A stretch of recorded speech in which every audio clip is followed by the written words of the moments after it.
Yan po, magandang hapon sa ating lahat na pala ang Happy Bonsai Pot Vlog. Unang-una sa lahat, nangungumusta ako sa inyo at sa ating poong may kapal. Ito nga pala si John Art Cafe. Dito tayo sa ating rooftop para sa ating updating ng ating bonsai. Naglalagay po ako ng abono or pataba sa aking mga tanim, hindi lang po bonsai at saka aking mga tanim po. Bigay ko po sa inyo kung paano ko maglagay. Ito po ay ang paglagay nito ay 15 days to 1 month, ganyan. Depende po kapag alam niyo naman na nangangayayatan yung tanim, kulang po yan sa nutrients kasi nandito lang po sila sa mga concrete pot. Nandito po ako ngayon sa aking calamansi or lemon seto. Yung calamansi po yan. Lagyan po tayo ng pataba dito kasi namumulaklak na. Nung binili po tayo grafted, kaya po namumulaklak siya. Nakalagay na po tayo dito na dalawa. Meron pa ako nitong 5 puno. Ito linagyan ko na to. 2 kutsara po nilagay ko sa kanya. Ang dahil po ay 3 ball 40. Dito naman po tayo. Una po ay linilipisan ko muna. Gamit lang po tayo ng pinaglumaan ng ating kutsara. Ganyan po. Hindi po ako nagagamit ng bago. Tingnan niyo po. Meron pa po siyang konti. Ibig sabihin niya, palalagay lang po natin nakalaan 15 days. Hindi pa masyadong ubos. Pero okay na yan. Kaya lalagay ulit tayo. Nalagay ko po ay naka-ilalim sa lupa para hindi po tunaw agad. Ito po tayo maglalagay sa tabi kasi nandyan po yung mga ugat. Ayan. Ganyan po maglagay. Ganyan. Isang tabi po yan. Tapos ito naman sa kabila.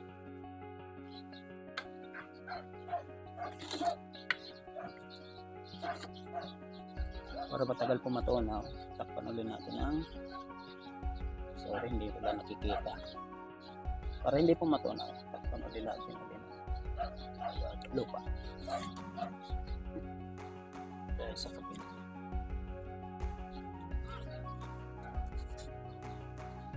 Ang buong mumunga na siya.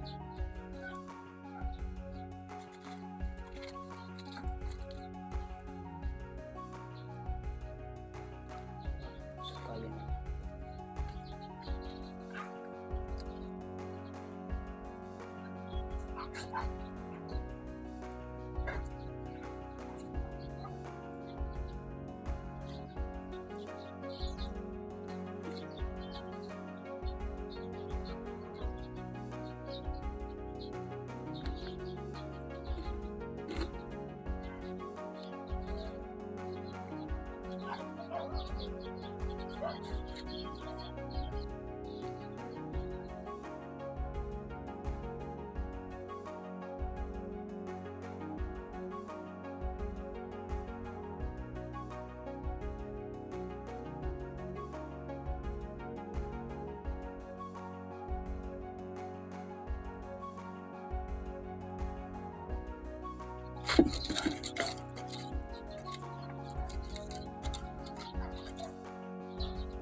Sa tabi nga pala ako naglalagay para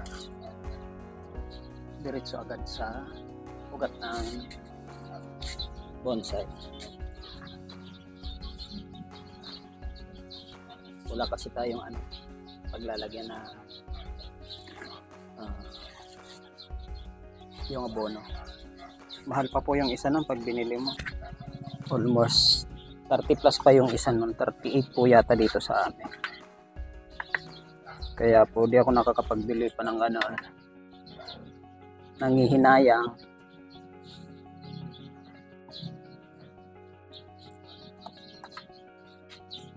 Sayang po kasi sobrang mahal nung lagayan. Tapos di naman ako nagbibenta pa ng bonsai kaya hindi natin nababawi yung ating gastos. Kaya ang ginagawa ko, DIY lang lagi. Mabuti na yung DIY. Hindi masyadong magastos.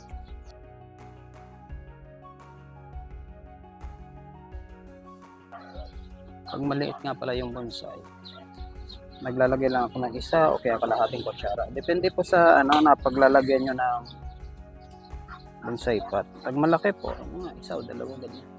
Para bilis po yung pagtaba niya. Kasi sa mga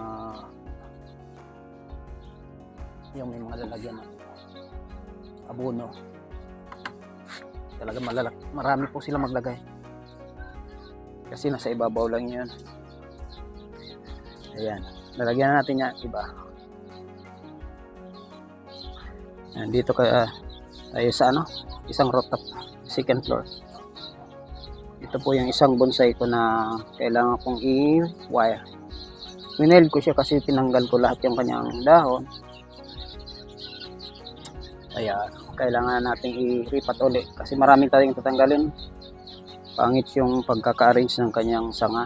Kaya hindi ko pa siya makuha-kuha. Kaya winail ko siya. Ganyan po siya. Isa siyang parts ng baliti. Maganda yung kapakapuno niya. Sanga na lang po yung kukunin natin. Yun ang papagandahin natin. Yun pa pinakamahirap, yung paggagawa ng kanyang sanga. Kaya minsan doon ako nahihirapan. Ayan, napakaganda po ng puno niya. Para siyang old na puno.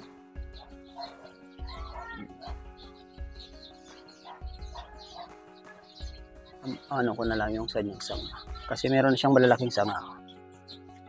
Ayan, malalaki na po siya. Dito na tayo hahabol. Kasi ito sa mura lang itong ganitong bonsai pero isa sa pinakamaganda. Pag ito yung napaganda mo, sobrang mahal po. Lalo na yung purong sanga lang, walang dahon. Parang hibiscus, Taiwan, yung pagkakaayos. Ito, naayos din ng ganun. Kaya nagmamahal yan sa pagiging maarte ng pagkakagawa niya. Yung parang artistic ka sa paggawa ng bonsai. Marami ka paraan sa paggawa ng design. Yan. Kaya nagiging mahal kahit yung puno mo ay mumurahin, nagiging mahal yung bonsai. Okay. Grabe pakawel dito. Oops, inubos na ng daga yung ko lupa. Merong daga dito, isang nakatira. Kaya yun. Sinisira niya yung mga tanim ko. Ito isa rin to sa bonsai ko. Well na siya. Hindi lang po bonsai nakatanim dito. Meron tayong tanim na sili, daon sibuyas. Dati may mga gulay ako dito, pichay, ganyan. Ngayon, bonsai na lahat, wala na mapaglagyan kasi yung isang lalagyan ko sa baba, pinalis na tayo. Kailangan ko na maikaakyat yung ating mga bonsai materials. Ayan po, sobrang kalat. Pakita ko sa inyo pala yung aking bignay. Babae po yun. Ito po yung isang bugnay. Bignay. Sa amin bugnay. Dito sa Tagalog bignay. May bunga po siya. Ayan. Galing po siya sa cuttings, nabuhay siya. Ayan, malaki na yung puno niya. Halos gabraso na po yung puno niya. Gabraso na. Iayos na lang po ito. Masyadong wild. Ganyan po pag naghahanap ka pa po ng magagandang sanga. Yan po, magdidilig muna tayo kasi oras na po ng diligan. Sa bonsai po kasi hindi pwede basta ka lang dito. Dapat basang-basa. Sobrang init ngayon.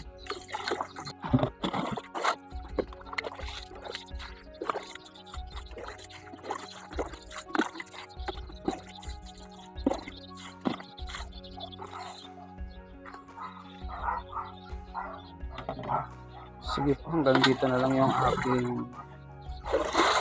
vlog. At ako'y magdidilig muna. Matagal po ito. Okay po, maraming salamat. God bless po sa ating lahat.